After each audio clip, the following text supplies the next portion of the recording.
20 juin 1947. À la tombée de la nuit à Beverly Hills, un homme s'installe dans le salon d'un élégant manoir. Son nom, Benjamin Siegel, connu de ses alliés sous le surnom de Bugsy, redouté par ses ennemis rien que pour son regard. Peu de temps auparavant, il était arrivé de Las Vegas, laissant derrière lui le nouveau projet qu'il rêvait de transformer en paradis du jeu moderne. À ses côtés, un associé proche, témoin involontaire de l'instant où l'histoire allait prendre un tournant mortel. Sans le moindre avertissement, une rafale de tirs brise le calme. Le verre éclate. Siegel bascule en arrière. 2 projectiles lui traversent la tête. Un autre frappe son torse. Un de plus, dévastateur, lui arrache l'œil gauche. En quelques secondes, le salon se transforme en un théâtre sanglant. Ainsi s'achevait la vie de l'un des hommes les plus influents du crime organisé américain. Mais sa mort ne fut pas un simple règlement de compte. C'était un message, une fin violente à une histoire écrite avec ambition, trahison et décision fatale. Comment un homme qui avait contribué à façonner le destin de Las Vegas a-t-il fini exécuté avec une telle précision? Quels secrets son passé dissimulait-il? Pour le comprendre, il faut revenir au commencement. Au jour où Siegel n'était pas encore une légende, mais un jeune homme en quête de pouvoir dans les rues de New York. Derrière chaque visage en noir et blanc, derrière chaque nom inscrit dans un registre oublié, se cache une histoire qui attend d'être découverte. Pour beaucoup, la généalogie n'est qu'une curiosité. Pour d'autres, elle devient une véritable obsession. Aujourd'hui, grâce à la technologie, explorer le passé familial est plus accessible que jamais. Il existe des plateformes qui permettent de reconstruire des arbres généalogiques complets, d'identifier des liens perdus et de redonner vie à des documents qui, pendant des décennies, étaient restés archivés dans le silence. Il est même possible de retrouver des ancêtres ayant vécu dans les endroits les plus inattendus.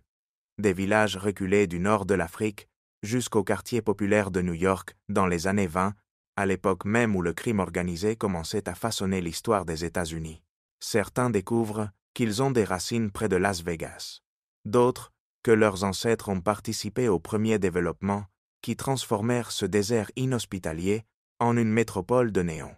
Et si l'on y ajoute la possibilité de voir ces anciennes photographies, prendre des couleurs, voir du mouvement grâce à l'intelligence artificielle, l'expérience devient presque magique. L'histoire personnelle, bien souvent, recèle des secrets aussi fascinants que n'importe quel roman de gangsters. Il suffit de regarder en arrière pour mieux comprendre qui nous sommes aujourd'hui. Brooklyn, début du XXe siècle. Dans l'un de ses quartiers les plus modestes, un enfant naît au sein d'une famille juive nouvellement arrivée d'Europe centrale. Ses parents, comme tant d'autres immigrants, étaient venus aux États-Unis poussés par la promesse d'un avenir meilleur. Mais il découvre vite que ce rêve américain exige des sacrifices douloureux. Dans un minuscule appartement, partagé avec plusieurs enfants, la famille lutte pour survivre. À quelques rues, l'East River trace une frontière symbolique entre la misère et les promesses de Manhattan. De l'autre côté du pont, le Lower East Side devient un mélange effervescent de culture, de langue et d'opportunités, légales ou pas tant que ça.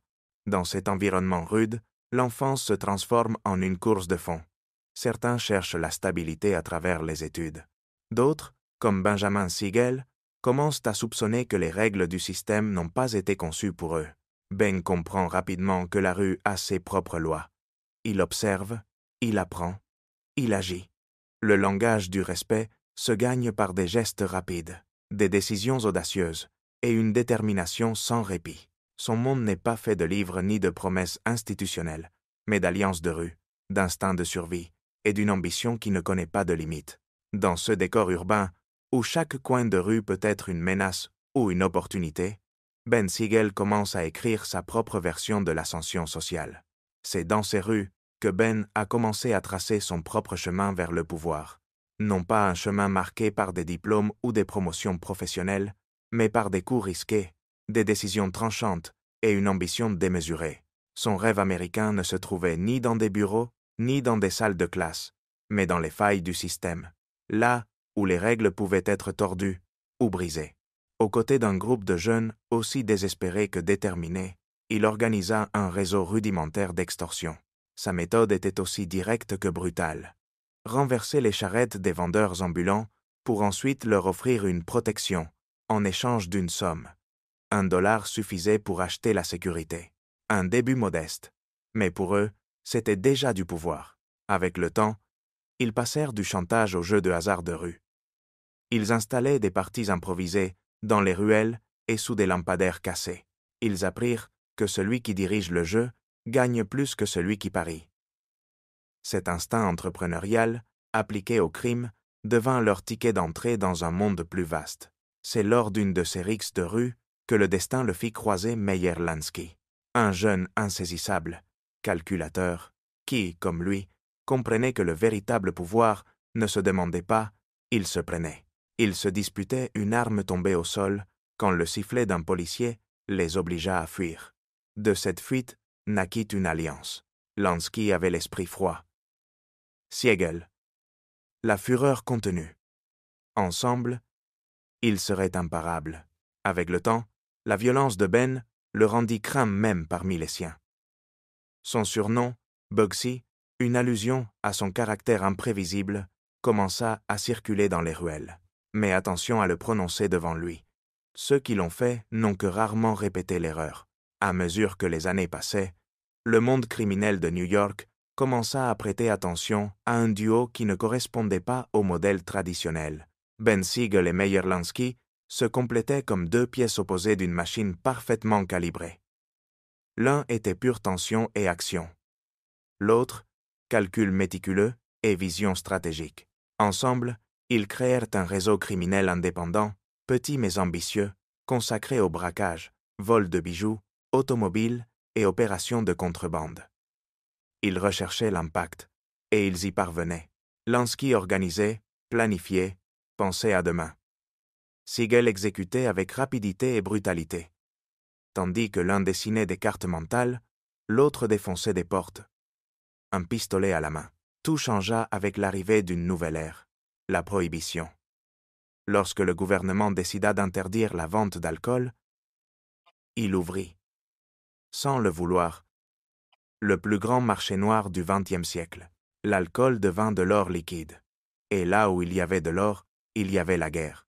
Dans ce contexte émergea une figure qui allait changer leur destin, Arnold Rothstein. Habile, raffiné et impitoyable, Rothstein était connu pour sa participation au trucage d'événements sportifs. Mais sa véritable spécialité était de repérer les talents criminels. Et en Siegel et Lansky, il vit plus que de la simple ambition. Il vit une structure. Sous sa tutelle, les jeunes entreprirent une opération clandestine. Ils fondèrent une modeste entreprise de location de camions à Manhattan. Officiellement, ils transportaient des marchandises. En réalité, ils déplaçaient des milliers de caisses d'alcool illégales, approvisionnant des bars clandestins dans toute la ville. La façade était impeccable, l'affaire lucrative, et la réputation des deux hommes ne tarda pas à grandir. Dans les cercles où le silence valait de l'or et où la loyauté s'achetait avec du sang. Sous l'apparence d'une simple société de transport, Siegel et Lansky avaient créé un réseau efficace de distribution d'alcool de contrebande. Les camions circulaient jour et nuit, chargés de marchandises à destination des bars clandestins les plus exclusifs de New York. Derrière chaque livraison, une opération millimétrée et un risque permanent. À 21 ans, Benjamin Siegel savait déjà ce qu'était le succès. Son dossier criminel incluait agression, trafic de drogue, contrebande, vols organisés, jeux illégaux et même des soupçons de meurtre. Mais malgré tout, il n'avait jamais passé plus de quelques heures derrière les barreaux. Sa protection provenait des plus hauts niveaux du crime organisé. Rothstein et d'autres parrains savaient tirer les ficelles du pouvoir, corrompre des juges, réduire au silence des témoins. Bugsy, protégé et utile, devint un visage connu dans les lieux où le crime et l'élite sociale se côtoyaient sans friction. Avec l'argent arrivèrent les luxes. Siegel s'installa dans l'une des suites les plus exclusives du Waldorf Astoria. Il se promenait dans les couloirs de l'hôtel comme sur des passerelles, apparaissant à l'heure exacte pour le petit déjeuner ou pour un rendez-vous chez le barbier, uniquement pour se faire remarquer. Sa présence transmettait un message clair. Il avait changé de camp. Il n'était plus le jeune homme de Brooklyn. Il appartenait désormais au monde des riches et des dangereux. Son physique l'aidait. Il avait l'élégance d'une star de cinéma et un sourire capable de désarmer ou d'intimider. Les femmes l'adoraient. Les hommes le craignaient, mais tous, sans exception, sentaient que derrière son allure impeccable battait une menace constante. En 1929, il épousa Esther Krakauer, une jeune juive au caractère serein. Le mariage fut aussi une déclaration d'image. Ensemble, ils s'installèrent dans une résidence seigneuriale dans la banlieue de Scarsdale, où la haute société new-yorkaise vivait à l'écart du tumulte. Là, parmi des jardins parfaits et des voisins respectables, naissait une famille, tandis que sa vie en ville restait plongée dans l'ombre. À une époque où les banlieues les plus exclusives de New York étaient presque exclusivement le domaine de protestants blancs d'origine anglo-saxonne, Benjamin Siegel réussit l'impensable, s'installer avec une totale assurance à Scarsdale, une communauté peu encline à accepter les étrangers. Là, entre rues silencieuses et demeures impeccables, il élevait ses 2 filles aux côtés d'Esther, tout en parcourant chaque matin le chemin de retour vers la ville pour s'occuper de ses affaires illégales. Cette duplicité, vivre en apparence comme un citoyen exemplaire tout en dirigeant des opérations criminelles dans l'ombre, devint sa norme. Il était l'époux attentionné, le père présent, mais aussi l'exécuteur redouté, le cerveau derrière des activités que peu osaient même mentionner. Avec le temps, son réseau d'influence grandit, et avec lui, le besoin d'alliances plus solides. Ce fut alors que son chemin croisa définitivement celui de Charles Lucky Luciano, un jeune ambitieux qui montait en puissance dans la mafia italienne. Luciano voyait le crime comme une industrie et croyait en l'organisation, en l'efficacité, en un nouveau modèle de pouvoir. Mais un obstacle subsistait, la vieille garde. Une génération de chefs mafieux, attachés à des traditions, à des codes obsolètes et à des querelles personnelles qui empêchaient toute évolution. Au début des années 30, 2 noms dominaient cette vieille école. Joe, le chef, Masseria, et Salvatore Maranzano. Au lieu de consolider le pouvoir, ils s'enfonçaient dans une guerre sanglante qui affaiblissait la structure mafieuse et ouvrait la voie aux jeunes comme Luciano. Luciano décida alors de couper le problème à la racine. En avril 1931, il organisa une rencontre avec Masseria dans un restaurant de Coney Island. Il quitta la table sous un prétexte banal, et quelques secondes plus tard, 4 balles mirent fin à la vie du capot. Le message était clair. La nouvelle ère avait commencé, et les vieux dirigeants n'avaient plus leur place. L'élimination de Masseria ouvrit la voie à un nouveau leadership. En théorie, le suivant dans la ligne était Salvatore Maranzano. Mais Luciano avait déjà un autre plan en marche. Il ne comptait pas remplacer une figure autoritaire par une autre. Il envisageait quelque chose de bien plus ambitieux. Transformer la mafia en une structure entrepreneuriale. 5 mois après l'assassinat de Masseria, Maranzano fut également éliminé. Un groupe de tueurs, déguisés en agents du gouvernement, entra dans son bureau et l'exécuta sans laisser de traces. Derrière l'opération, la main invisible de Luciano et le bras exécutif de Siegel. Avec les 2 chefs traditionnels hors jeu, Luciano prit le contrôle absolu du crime organisé à New York. Mais au lieu de l'exercer comme un dictateur, il le réorganisa selon un modèle corporatif. C'est ainsi que naquit la Commission, un conseil composé des principaux dirigeants de chaque famille mafieuse. Sa fonction, superviser et réguler toutes les affaires illégales du pays, depuis le trafic d'alcool jusqu'à la prostitution, en passant par le jeu et les paris clandestins. Pour la première fois, la mafia n'était plus une affaire exclusivement italienne. Luciano ouvrit les portes à des Juifs comme Lansky et Siegel, et même à des Irlandais. Sa logique était simple. Si tu génères de l'argent, tu es le bienvenu. Le nom de famille et la lignée n'importaient pas. Seuls comptaient les résultats. Ce nouveau modèle, inspiré des principes du capitalisme américain, avait une règle non écrite mais inébranlable. La loi était un obstacle à contourner, et la violence, un outil aussi légitime que n'importe quel contrat. Et dans ce contexte, Benjamin Siegel devint une figure clé. Il possédait ce que peu pouvaient offrir. Une présence intimidante, une réputation qui inspirait le respect, et une aptitude naturelle à conclure des accords ou à les faire respecter, si nécessaire, par des méthodes plus brutales. Son instinct pour la violence, affûté comme une arme supplémentaire, l'amena à assumer l'un des rôles les plus redoutés au sein du crime organisé, chef des opérations d'assassinat à gages. Cet escadron, connu de la presse sous le nom de Murder, Inc., fonctionnait comme une machine silencieuse et létale. Lorsqu'il fallait éliminer quelqu'un, il ne suffisait pas d'envoyer des soldats. Siegel allait en première ligne. Il ne déléguait pas. Il aimait être là, au moment exact où la vie de la cible s'éteignait. Pour lui, la violence n'était pas seulement un outil. C'était un refuge, une forme obscure d'affirmation personnelle. Mais le temps à New York commençait à s'épuiser. En 1935, le procureur spécial Thomas Dewey lança une offensive sans précédent contre la mafia. Son objectif principal, Charles Lucky Luciano, le même Luciano qui avait élevé Siegel. Luciano tomba. Il fut arrêté et condamné pour exploitation sexuelle, lors d'un procès stratégique qui visait non seulement à punir, mais aussi à envoyer un message clair. Personne n'était au-dessus de la loi. Siegel, voyant son mentor derrière les barreaux, comprit que la pression allait aussi s'abattre sur lui. Son style tape à l'œil, ses costumes extravagants et sa présence constante dans les lieux publics faisaient de lui une cible facile. L'attention médiatique, qu'il aimait tant, commençait à devenir une menace. Et puis, le contexte national changea.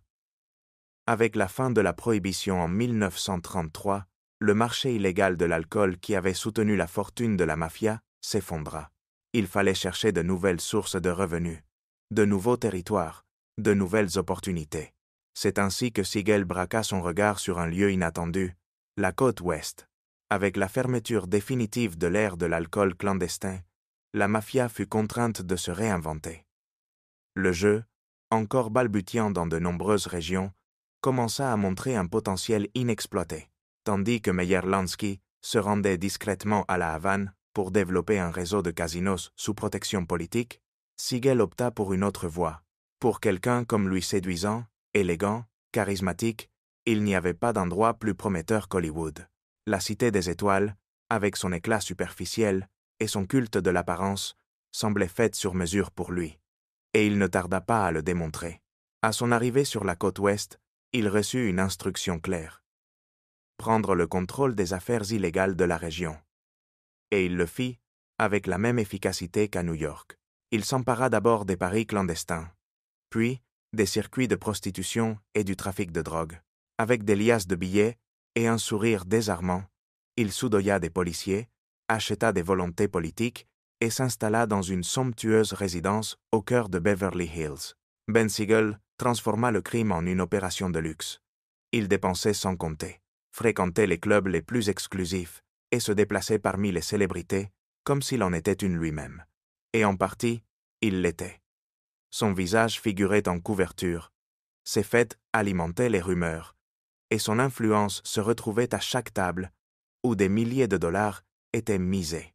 Il ne fallut pas longtemps avant qu'il ne tisse des liens avec des figures de l'industrie cinématographique, acteurs, producteurs, magnats des studios. Il partageait des dîners avec Clark Gable, portait des toasts avec Jack Warner, dansait avec Jean Harlow.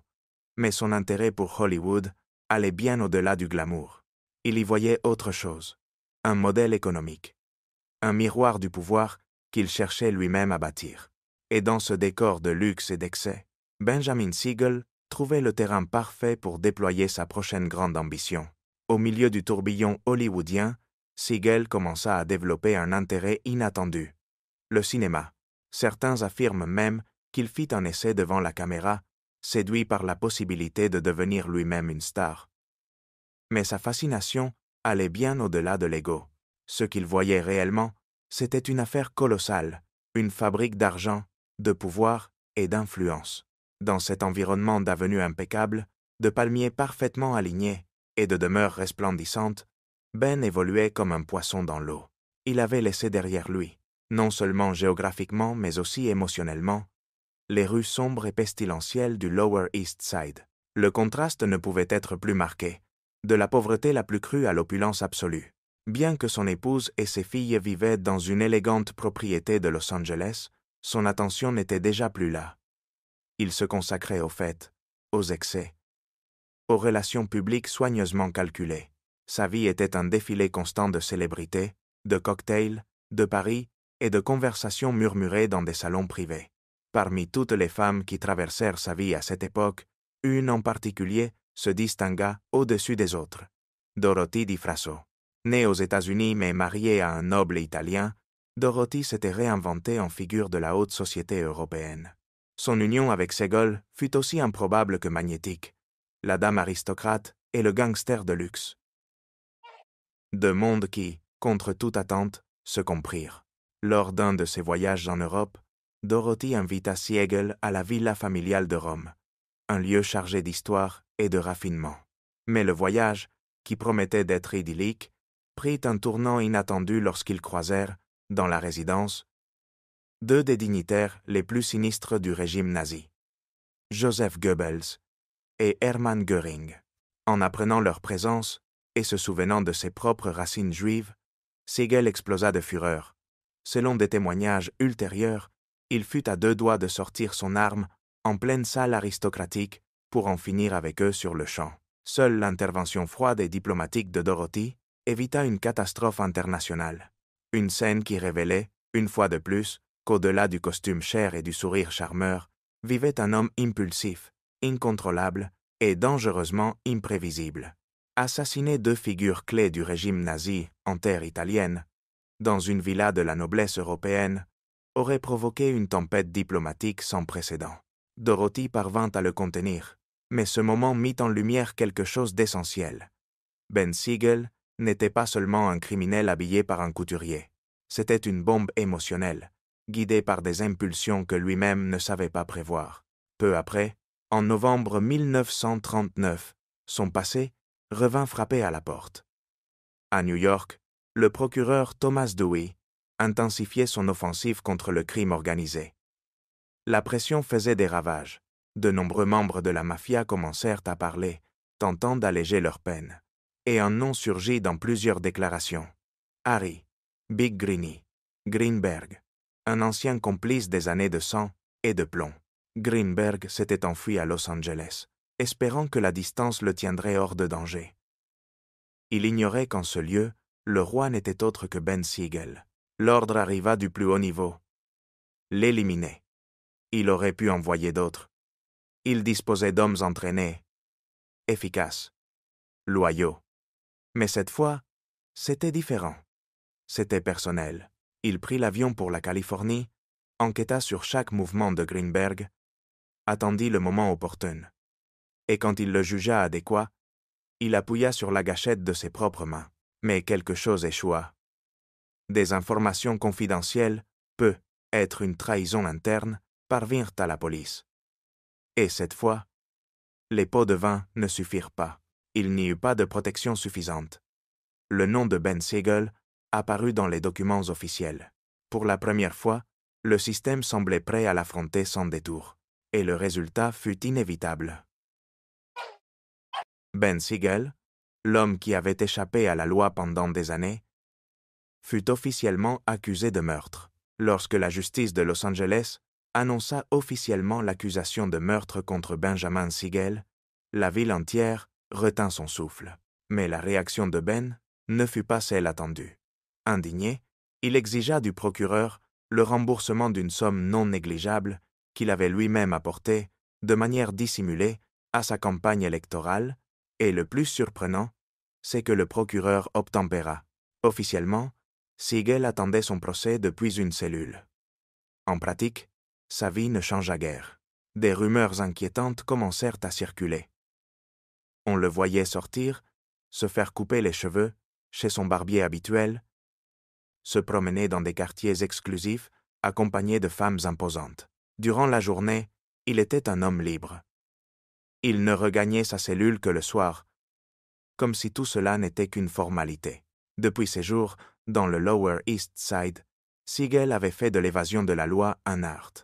Et cette fois encore, il comptait bien répéter la formule. Mais les procureurs n'étaient pas disposés à perdre. Contrairement au procès précédent, ils commencèrent à préparer leur dossier avec une précision chirurgicale. Aux côtés des autorités de New York, ils mirent sous protection 3 témoins clés. dont l'identité fut gardée secrète. On ne les connaissait que sous les lettres X, Y et Z. Le témoin, I, se révéla être quelqu'un de proche. William, Willie, Ross, beau-frère de Siegel, est présumé complice dans le meurtre de Greenberg. Le lien de sang ne suffit pas à acheter son silence. Mais Ben, qui avait toujours soupçonné le repentir, agit avant que son témoignage n'arrive devant la cour.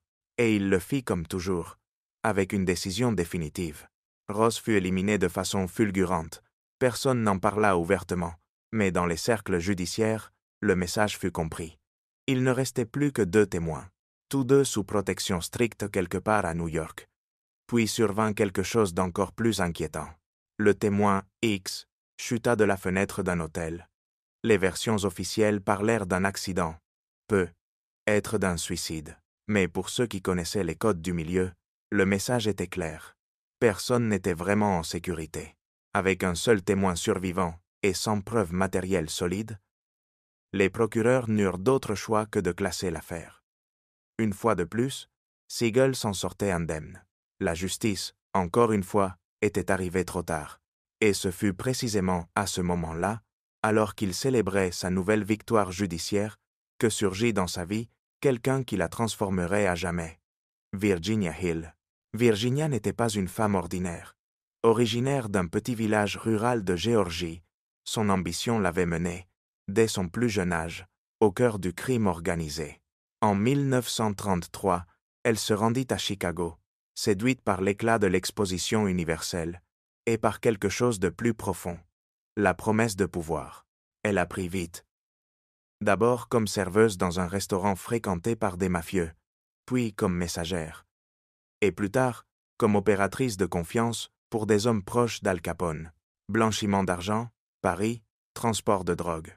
Quoi qu'il faille faire, elle le faisait avec élégance et précision.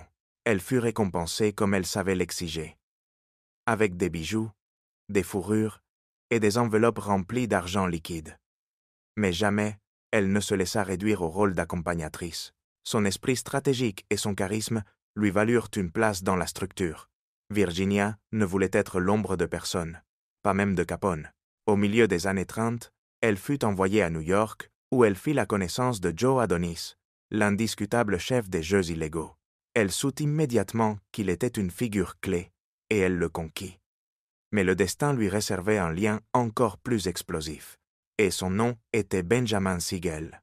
Bien qu'elle ait entretenu une relation avec Joe Adonis, la connexion entre Virginia et Bugsy fut immédiate et farouche. Ils étaient ennemis dans les affaires, rivaux dans le pouvoir, et désormais dans l'amour. Siegel n'hésita pas. Lorsqu'il la vit, il ne pensa qu'à une chose, la lui arracher. Une seule nuit suffit. L'attraction fut brutale, magnétique, presque dangereuse. Mais le temps n'était pas encore venu. Siegel devait retourner à Los Angeles. Virginia, quant à elle, reprit ses fonctions à l'Est. Les retrouvailles eurent lieu des années plus tard, à la fin des années 30, alors que Siegel contrôlait déjà une grande partie du monde criminel de la côte ouest. Virginia fut envoyée en Californie par les chefs de Chicago. Sa mission, renforcer le secteur des paris et recruter des joueurs de haut niveau. Comme à son habitude, elle ne tarda pas à se démarquer. Elle s'installa dans 2 résidences spectaculaires. L'une, l'ancienne demeure de Rudolph Valentino, l'autre, une villa exquise au cœur de Beverly Hills. Elle organisa des fêtes éblouissantes, fréquenta des acteurs, des producteurs et des politiciens. Dans cet univers de luxe et de secret, sa rencontre avec Siegel n'était qu'une question de temps. Et cette fois-ci, ils se retrouvèrent bel et bien. Ceux qui les connaissaient le savaient. Il ne s'agissait pas d'un couple conventionnel. Ils n'étaient pas faits pour se compléter. Ils étaient faits du même matériau. Feu, orgueil et excès. Virginia était imprévisible, explosive. Elle pouvait passer du charme à l'explosion en quelques secondes. Ben n'était pas différent. En elle, il trouva son reflet, son défi, son carburant. La relation entre eux fut intense, orageuse et inévitable. Leurs disputes étaient comme des détonations de dynamite émotionnelle. Un baiser passionné pouvait se transformer, quelques secondes plus tard, en un verre projeté à travers la pièce. Mais cela faisait partie du jeu. Ben non seulement l'acceptait, mais il l'appréciait. Chaque explosion de Virginia était, pour lui, une forme tordue de loyauté brûlante. Ils étaient arrogants, intenses, dangereux, et ils ne se souciaient absolument pas de ce que le monde pensait. Ils vivaient selon leurs propres règles, défiant la morale, la loi et l'équilibre émotionnel de ceux qui les entouraient. Mais en 1941, la marée commença à tourner. Bien que Ben ait réussi à échapper à l'accusation pour le meurtre de Greenberg, les médias ne cessaient de le traquer. Son nom apparaissait dans les gros titres. Chacun de ses pas était suivi. Et quand on vit dans l'ombre des affaires illicites, les projecteurs de la presse deviennent des armes. Ce fut alors que, avec son associé de confiance, Moe Sedway, il tourna son regard vers le désert. À environ 500 kilomètres à l'est, un lieu poussiéreux offrait plus que du silence, une possibilité. Son nom était Las Vegas. À ce moment-là, ce n'était guère plus qu'un carrefour oublié entre Los Angeles et Salt Lake City. Quelques bars, 2 motels et quelques casinos improvisés. Mais depuis 1931, le jeu y était légal, et cela changeait tout. Là où d'autres voyaient un endroit mort, Ben voyait une carte à dessiner. Il ne s'attarda pas sur ce qui existait, mais sur ce qu'il pouvait construire. Un nouveau royaume du hasard, un sanctuaire de vice, un Hollywood sans caméra, plus brillant, plus corrompu, et sous sa domination. Las Vegas ne serait pas seulement une affaire, ce serait son héritage. Ben Siegel, Moe Sedway et l'épouse de ce dernier furent les premiers à arriver. En posant le pied dans ce coin oublié de la carte, la réaction fut presque unanime. L'épouse de Sedway, en contemplant le paysage aride et désolé, ne put s'empêcher de demander « Qu'est-ce que vous comptez bien construire ici ?» C'était une question légitime. À cette époque, personne ne croyait en Las Vegas. On raconte que Siegel eut une vision. Des palmiers alignés, des néons se reflétant dans des piscines turquoises, des cocktails servis entre des rires, et le son hypnotique des jetons tombant sur les tables de jeu. Une ville où le plaisir ne dormait jamais, construite au milieu du désert. Mais la vérité était moins romantique. Siegel n'inventa pas ce rêve, il l'adopta, ou plutôt, il se l'appropria. Le projet n'était pas sien dès le départ. Il n'en fut pas l'architecte du paradis, mais l'opportuniste, le promoteur, et peut-être, le fossoyeur. Lorsqu'il arriva pour la première fois à Las Vegas, au début des années 40, il ne trouva pas de promesses, mais de la poussière. Quelques hôtels délabrés, des casinos médiocres et une chaleur capable de faire fondre le canon d'un pistolet. Le jeu y était légal depuis une décennie, certes, mais personne ne considérait cette ville comme une destination attrayante. Plutôt comme un dernier refuge pour perdants, cowboys fatigués ou joueurs ruinés. Et pourtant, l'endroit avait quelque chose. Il était proche de Los Angeles, plus accessible que La Havane ou Monte-Carlo. Et surtout, c'était une terre libre de restrictions. Aucun policier ne s'interposerait si l'on savait à qui payer. Là où d'autres voyaient un carrefour sans avenir, Ben Siegel vit un diamant brut. Mais ce qu'il ne savait pas encore, c'est qu'en essayant de le tailler, il creusait sa propre tombe. Las Vegas offrait quelque chose qu'aucun autre endroit ne pouvait garantir, une liberté totale de mouvement. Contrairement à la Floride ou à Cuba, ici il n'y avait pas de regards inquisiteurs des autorités étatiques. Personne n'interférait si vous organisiez une partie clandestine, du moment que vous saviez huiler les bonnes mains. Les premiers casinos, bien que précaires, faisaient déjà partie d'un réseau plus vaste. Grâce à des lignes téléphoniques secrètes, ils étaient connectés à des maisons de paris dans tout le pays, surtout pour les courses de chevaux. Ce circuit, souterrain et hautement rentable, fut l'un des premiers que Siegel et Sedway prirent sous leur contrôle. Mais pour Ben, ce n'était qu'un début. Il tenta d'acquérir l'El Rancho Vegas, l'un des rares hôtels respectables de la région. Cependant, le propriétaire, informé de la réputation de Siegel, rejeta immédiatement l'offre. Il ne voulait pas s'impliquer avec la mafia, aussi tentante que fût la somme. Ben se tourna alors vers une option plus accessible, le casino El Cortez, en plein centre-ville. Il forma un consortium, injecta du capital, rénova certaines installations et, au bout de 6 mois, revendit le tout avec un bénéfice notable. Et pourtant, il n'était pas satisfait. Un jour, alors qu'il observait l'horizon déformé par la chaleur du désert, ses yeux se posèrent sur une structure en construction, à plus de 10 kilomètres au sud de la ville. L'endroit était isolé, désertique, mais ce qui s'y élevait avait du potentiel. C'était un complexe qui promettait quelque chose de différent. Luxe, exclusivité, grandeur. Son nom, Flamingo Hotel, Casino. Mais l'idée n'était pas née dans l'esprit de Siegel. Le projet appartenait à Billy Wilkerson, un entrepreneur de Los Angeles, éditeur du Hollywood Reporter et propriétaire de clubs fréquentés par des célébrités. Wilkerson rêvait d'ériger un palais du divertissement au milieu du désert. Ce qu'il ne savait pas, c'est que ce rêve était sur le point d'être pris par quelqu'un qui ne demandait jamais la permission. Billy Wilkerson avait une vision claire. Créer en plein désert un complexe qui combine le luxe européen avec la désinvolture du divertissement américain. Restaurateur, éditeur du Hollywood Reporter et propriétaire de clubs fréquentés par des stars, il savait ce qui attirait l'élite. Mais il traînait aussi une addiction silencieuse. Le jeu. Il pariait tous les jours, comme on respire. Rarement pour moins de 500 $. Certaines nuits, il pouvait perdre jusqu'à 50 000. Un ami proche, conscient du gouffre financier que cela représentait, lui lança une phrase qui allait devenir légendaire. « Si tu dois perdre autant d'argent, fais-le au moins dans ton propre casino. » C'est ainsi que naquit le Flamingo. Un rêve ambitieux.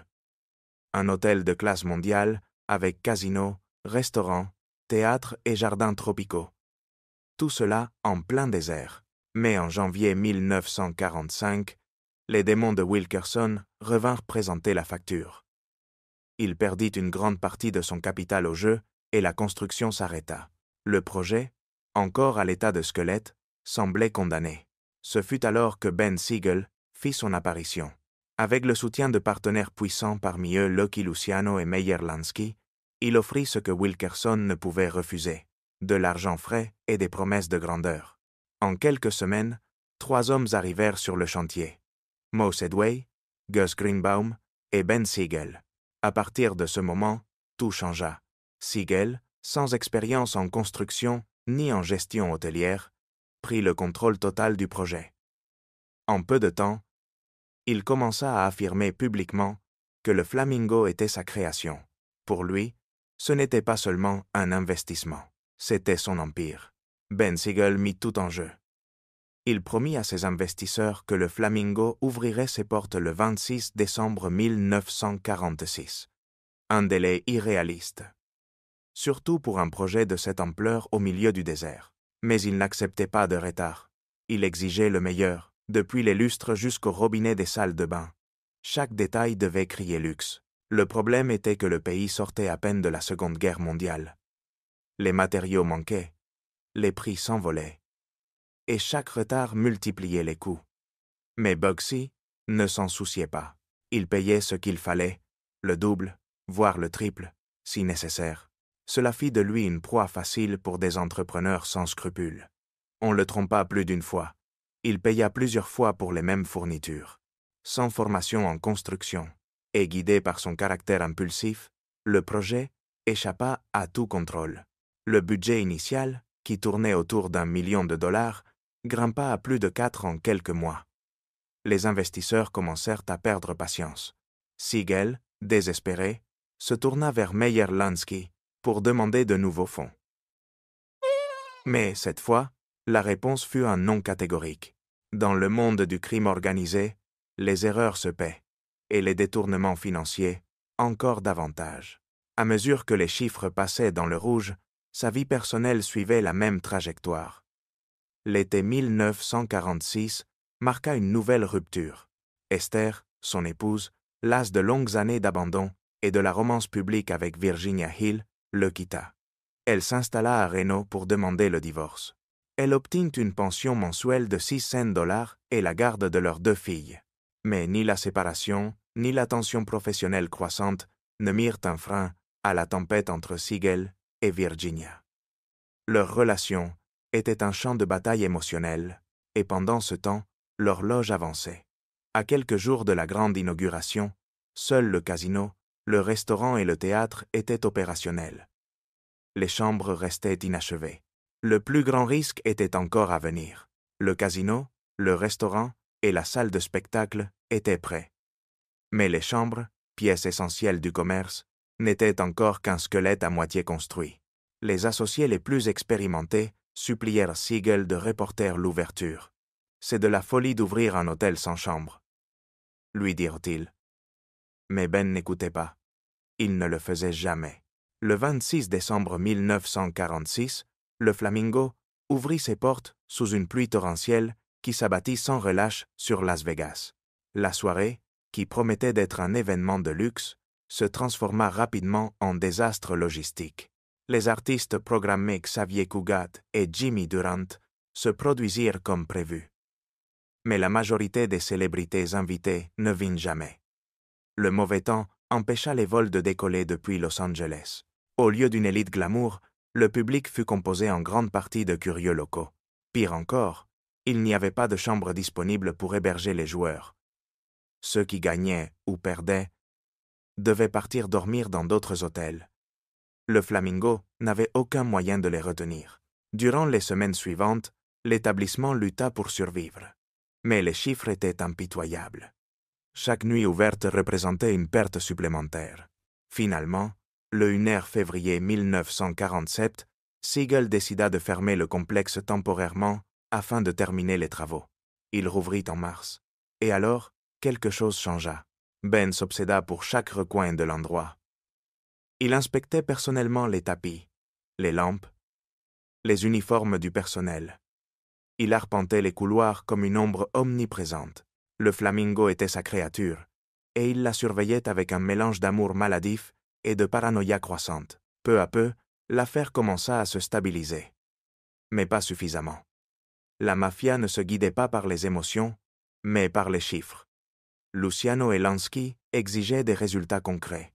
Ils voulaient savoir ce qu'il était advenu de l'argent. Le budget avait quadruplé, et au printemps 1947, une rumeur dangereuse commença à circuler. Quelqu'un, peut être Siegel, peut être Virginia, ou les deux, détournait des fonds. Depuis son exil en Italie, Lucky Luciano n'eut pas besoin d'autres signaux. Ben Siegel avait cessé d'être un atout. Il était désormais un risque. Au fil des mois, la situation devint insoutenable. Les investisseurs n'avaient plus de doute. Le projet Flamingo engloutissait plus d'argent qu'il n'en générait, et il n'y avait qu'un seul responsable. Mais se débarrasser de lui n'était pas simple. Son tempérament imprévisible rendait impossible toute conversation directe. Il n'était pas le genre d'homme à accepter une mise à l'écart polie. On ne pouvait pas entrer dans son bureau, lui annoncer qu'il était exclu des affaires, et s'attendre à ce qu'il l'accepte calmement. La seule façon de lui envoyer ce message était définitive. Même Meyer Lansky, ami de toujours et l'un des principaux financiers du Flamingo, ne pouvait plus le protéger. Il avait tenté de l'avertir, de le persuader, de le raisonner, mais Ben l'ignora, comme toujours. Et Lansky, à contre-cœur, comprit qu'il ne pouvait empêcher l'inévitable. Il se retira. Il laissa d'autres prendre la décision finale. La tension se propageait dans toutes les directions, aussi dans sa relation avec Virginia. Le 19 juin 1947, ils eurent une dispute particulièrement violente. Plus qu'une querelle, ce fut un effondrement émotionnel. Il était évident que quelque chose s'était brisé à jamais. Le lendemain, Virginia monta dans un avion pour Paris. Selon plusieurs témoins, la mafia lui avait ordonné de s'éloigner. Et elle, qui connaissait les règles non écrites du crime organisé mieux que quiconque, comprit parfaitement. Ce n'était pas une recommandation, c'était une sentence. Après le départ soudain de Virginia, Ben Siegel retourna à Los Angeles pour régler quelques affaires en suspens. C'était le 20 juin 1947, et la journée commença dans une apparente tranquillité. Ce matin-là, il rendit visite à son barbier habituel de Beverly Hills pour se raser et se faire couper les cheveux. Malgré les pressions croissantes, il paraissait serein, presque confiant, comme s'il croyait encore pouvoir garder le contrôle. À la tombée de la nuit, il retrouva Alan Smiley, une connaissance de ses parties de poker. De manière improvisée, il l'invita à dîner. Ils furent rejoints par Chick Hill, le frère de Virginia, et sa compagne Jerry. Le groupe se rendit au restaurant préféré de Ben, un élégant steakhouse où les lumières tamisées et les fauteuils en cuir créaient une atmosphère chaleureuse. Les rires, les toasts, le repas, rien ne semblait anormal. Après le dîner, ils rentrèrent tous à la résidence de Virginia à Beverly Hills. Il était tard.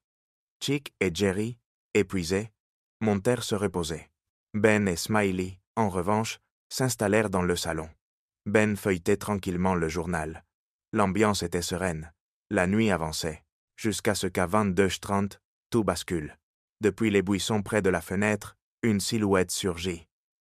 À contre-jour, le métal de l'arme brilla un instant sous le réverbère du jardin. Et alors, le silence fut brisé par une rafale brutale. 9 tirs. La première balle traversa la tête de Siegel, projetant son œil droit de l'autre côté du salon. La suivante lui défigura le visage, lui brisant le cou, le nez et l'autre œil. Les 7 restantes transpercèrent les meubles, les murs, comme si l'objectif était d'effacer toute trace d'existence. En quelques secondes à peine, Benjamin Bugsy Siegel cessa d'exister. Un assassinat aussi sauvage que précis. Mais le plus troublant restait encore à se révéler. La mort fut instantanée. Ben Siegel ne sut jamais qui avait appuyé sur la gâchette, mais son exécution parcourut le pays comme un coup de tonnerre sec. De Beverly Hills jusqu'au désert du Nevada, la nouvelle éclata avec le même fracas que ses derniers coups de feu. À Las Vegas, les lumières du Flamingo continuèrent de briller comme si de rien n'était. Mais tout le monde savait que ce meurtre n'était pas un crime ordinaire. C'était un message. Un avertissement mafieux clair, direct, implacable. Le temps de Bugsy était terminé. Pendant ce temps, Virginia Hill avait disparu de la carte. Elle se cachait quelque part en Europe, hors de portée de la presse et de la justice. Avait-elle été prévenue? Était-elle complice? Nul ne le sut jamais avec certitude. Ni alors, ni jamais. Même dans la mort, Siegel conserva son air de grandeur. Il fut enterré dans un cercueil argenté de $5,000. Et pourtant, à peine 5 personnes assistèrent à ses funérailles.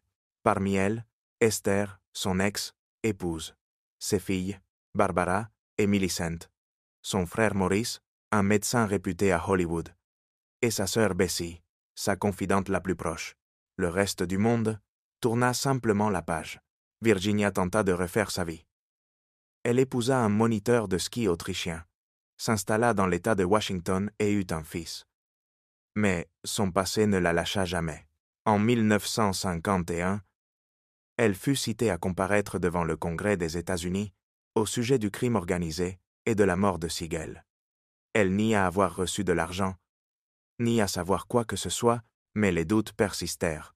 En 1954, accusée d'évasion fiscale, elle s'enfuit de nouveau en Europe.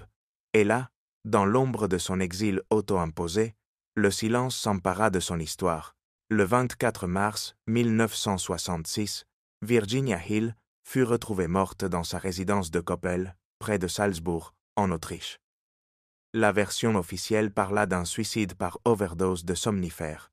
D'autres, en revanche, ne crurent jamais à cette explication.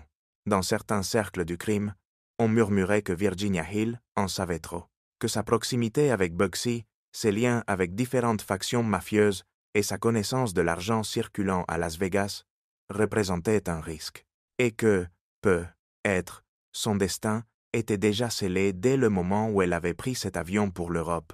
La version du suicide laissa plus de questions que de réponses.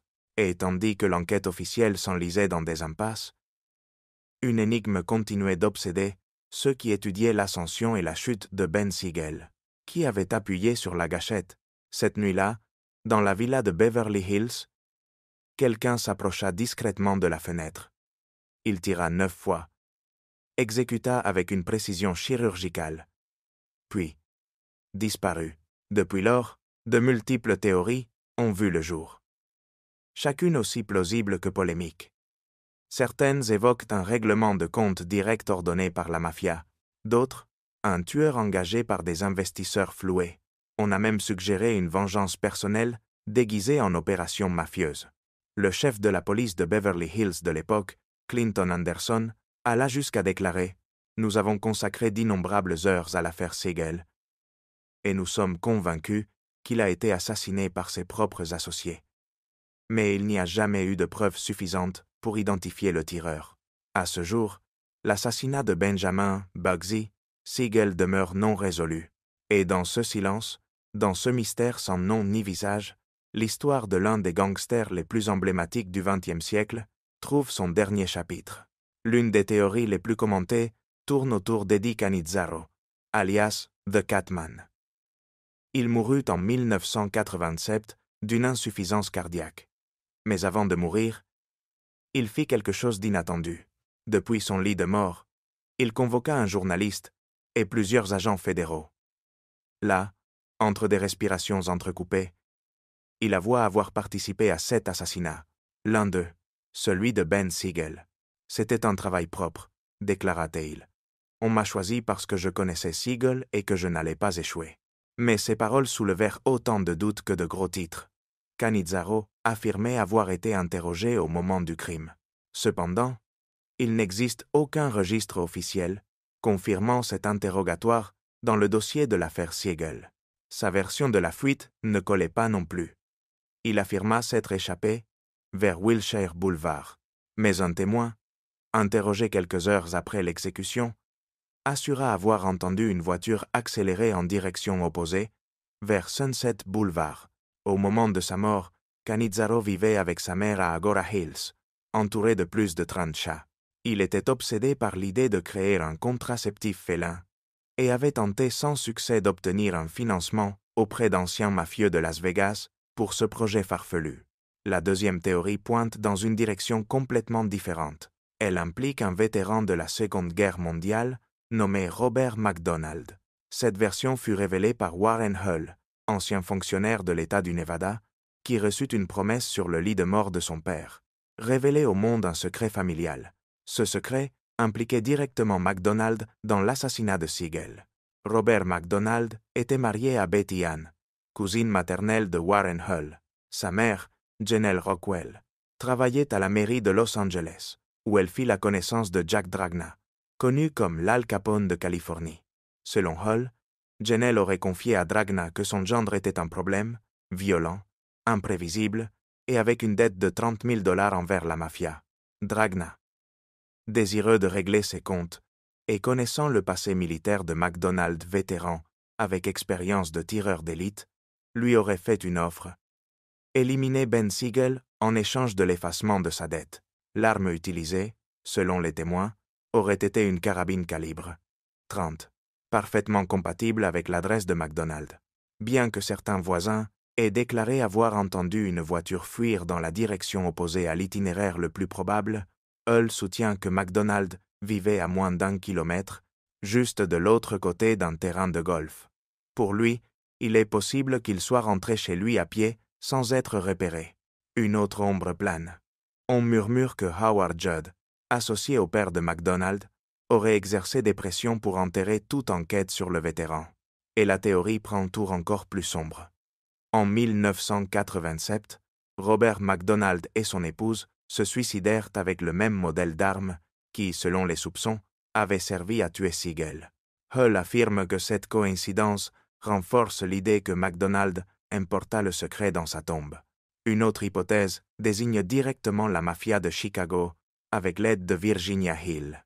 Elle, selon cette version, aurait agi comme intermédiaire de confiance dans le crime organisé et connaissait toutes les habitudes nocturnes de Siegel. Elle savait exactement où il s'asseyait, ce qu'il lisait et à quelle heure. Le jour de l'assassinat, Virginia était à Paris, bien trop loin pour éveiller des soupçons. Une simple coïncidence? Ou bien une partie d'un plan parfaitement exécuté? La vérité est qu'il n'a jamais été possible de prouver quoi que ce soit. Aucune théorie n'a été confirmée, et malgré des décennies d'enquête, aucun coupable n'a été jugé. À Las Vegas, la tradition dit que ce qui s'y passe reste la base. Et avec Benjamin Bugsy Siegel, l'un des architectes de la ville moderne, cette maxime s'applique de manière troublante. Car son assassinat reste un mystère non résolu, et ainsi s'achève cette histoire. Une histoire d'ambition, de trahison et de mort. Un récit réel qui semble tout droit sorti du scénario d'un film, mais qui fut vécu jusqu'à la dernière seconde, en chair et en os. Merci de nous avoir accompagnés dans ce voyage à travers le temps, où les rêves se construisent et s'effondrent aussi sous l'ombre du crime. Si ce contenu vous a semblé intéressant, pensez à laisser votre avis dans les commentaires. Vous lire nous aide à grandir et nous motive à continuer à créer des histoires avec la même passion. N'oubliez pas de vous abonner, d'activer la cloche et de partager cette vidéo si vous pensez que quelqu'un d'autre pourrait l'apprécier. On se retrouve très bientôt pour un prochain épisode. D'ici là, prenez soin de vous. Et souvenez-vous, l'histoire ne s'écrit pas seulement, elle se découvre.